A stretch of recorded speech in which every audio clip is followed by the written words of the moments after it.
श्रेया जरा बताइए, क्योंकि विपक्ष ये कह रहा है कि चुनाव आयोग उनकी सुन नहीं रहा है। आरजेडी के तमाम नेता ये कह रहे हैं कि हमने लगातार एसआईआर पर शिकायत भी दी, हमने चीजें लिख के दी, लेकिन उसके बावजूद कोई कार्रवाई नहीं हुई। और ये भी कहा जा रहा है चुनाव आयोग की तरफ से कि तो कोई शिकायत ही नहीं मिली।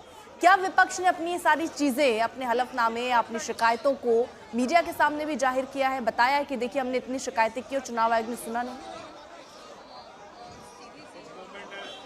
देखिए, अगर हम आपको बात करें तो पहले ये जो आरजेडी की तरफ से जितने भी बात कही जा रही है, ये एक तरीके से सही जरूर है कि कंप्लेंट्स तो दी जा रही है, क्योंकि क्लेम्स एंड ऑब्जेक्शंस का जो नंबर है वो बढ़ रहा है। इसी बीच में एक बार आपको विजुअल्स में जाने के लिए कहूंगी कि क्लियरली जो मार्च है वो शुरू हो चुकी है और आप विजुअल पे देखिए जो एमपीज है वो इसी रूट से आगे आने की कोशिश कर रहे हैं। दिल्ली पुलिस की तमाम जो यहाँ पे अधिकारी है, आरएएफ है, वो यहाँ से आगे इनको शायद नहीं जाने देंगे, लेकिन विजुअल्स पे हम बने रहेंगे। यहाँ पे आप विजुअल में साफ देख सकते हैं कि जो एमपीज है वो आगे आने की कोशिश कर रहे हैं। शायद इनको पार्लियामेंट की जो पॉइंट है उससे ही आगे नहीं आने दिया जाएगा। फिलहाल यही अनाउंसमेंट की जा रही है दिल्ली पुलिस द्वारा।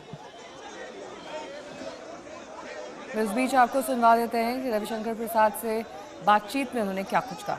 विपक्ष के प्रदर्शन पर बात करने के लिए हमारे साथ मौजूद है बीजेपी के सीनियर लीडर, पूर्व केंद्रीय मंत्री रविशंकर प्रसाद जी। रवि जी, विपक्ष आज देख रहे हैं जिनसे पूरा प्रदर्शन कर रहा है, वोट चोरी का आरोप लगा रहे हैं, एसआईआर का मुद्दा को लेकर के बोल रहे हैं कि वापस करना चाहिए और ये चुनाव आयोग पर भी लोग प्रदर्शन कर रहे हैं। उनको प्रदर्शन करने का अधिकार है, उनको जाने का भी अधिकार है, लेकिन दावे में सच्चाई कितनी है? मोटी बात यह है कि आपको अगर वोट नहीं मिलता तो हम क्या करें? देश हारते हैं, प्रदेशों को हारते हैं।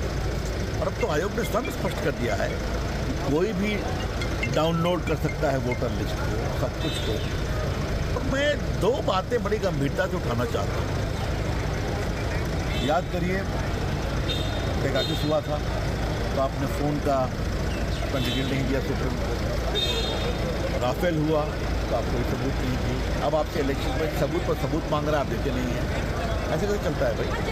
और राहुल गांधी ने कहा कि मैंने पूरा प्रेजेंटेशन दिया। बहुत बढ़िया, अब प्रेजेंटेशन से ही देश चलेगा, ठीक है ना? इलेक्शन का कानून का कोई मतलब नहीं है, तो अच्छी बात है, वही करें। धन्यवाद। अशोक सिंघल, दिल्ली। आज परेशान हो रही हो यार, थोड़े से शॉट बाद में बना लेना। तो फिलहाल ये मार्च की तस्वीर हम आपको दिखा रहे हैं। राहुल गांधी आपको आगे नजर आ रहे होंगे, इनके साथ पूरा विपक्ष एकजुट नजर आ रहा है। एसआईआर का मुद्दा, एसआईआर क्यों कराया जा रहा है, उससे भी ज्यादा टाइमिंग को लेकर यहाँ पर सवाल है। विपक्ष टाइमिंग को लेकर सवाल पूछ रहा है कि 1 महीने में आखिरकार ये कैसे होगा।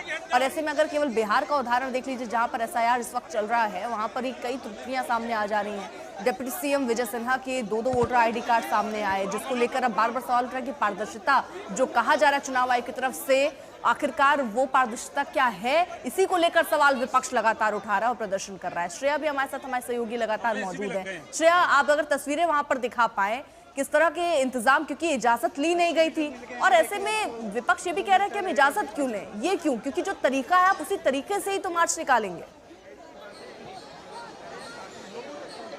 देखिए बिल्कुल, लेकिन अगर अर्पिता हम आपको यहाँ पे बताएं, पहले तो हमने विजुअल्स वो देके रखे हैं कि जैसे ही अभी ये मकर द्वार के इस रूट से निकलेंगे तो हमें थोड़ी देर में यहाँ पे एमपीज दिख जाएंगे, क्योंकि ट्रांसपोर्ट भवन के इस पॉइंट पे दिल्ली पुलिस ने बैरिकेडिंग ब्लॉक कर दी है। इससे आगे इनको नहीं जाने दिया जाएगा। जहां तक बात बिहार एसआईआर और इलेक्शन कमीशन के खिलाफ जो ये मैसेजिंग है, एक तरीके से ये विपक्षी पावर और ऑपोजिशन पार्टीज की एकजुटता का एक मैसेजिंग है जो लगातार हम देख रहे हैं।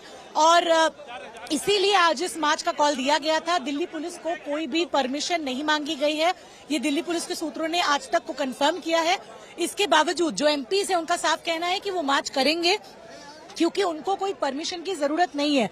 हालांकि हम अब बता दें आपको कि पार्लियामेंट की सत्र क्योंकि चल रही है, इस इलाके में प्रोहिबिशनरी ऑर्डर्स होती है और अगर प्रोहिबिशनरी ऑर्डर्स की वायलेशन किसी भी तहत होती है तो ये दिल्ली पुलिस के ऊपर होगी कि वो एक्शन ले या ना ले।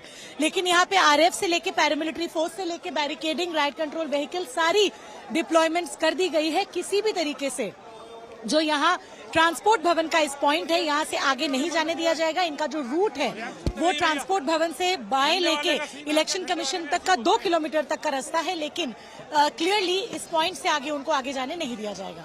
श्रेया, इसके अलावा आप ये जानना चाहेंगे जो 12 बजे तक का वक्त दिया गया है, उसके कोई मायने बचे हैं या नहीं?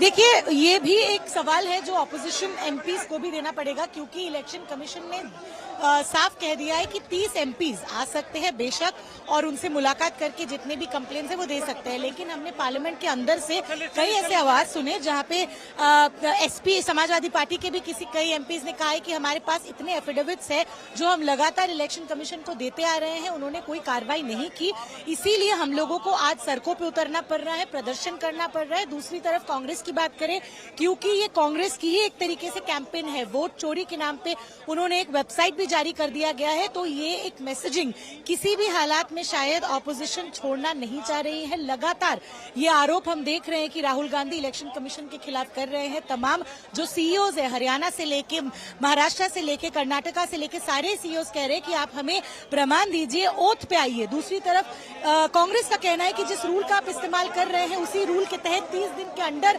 अगर हम दे तभी आप इन्वेस्टिगेट करेंगे। तो ये तमाम जो वर्सेस ऑपोजिशन और इलेक्शन कमीशन चल रहा है, इसी बीच ये मार्च की कोशिश जरूर की जाएगी, लेकिन जैसा कि हमने कहा कि रोका इस मार्च को बिल्कुल जाएगा, क्योंकि ये पार्लियामेंट की ऑनगोइंग सेशन है, हाई सिक्योरिटी जोन है, इंडिपेंडेंस डे भी आगे है, तो ऐसे समय में ये इम्पॉसिबल है कि दिल्ली पुलिस जिस मार्च के लिए कोई परमिशन मांगी ही नहीं गई है उस मार्च को अलाउ करेंगे।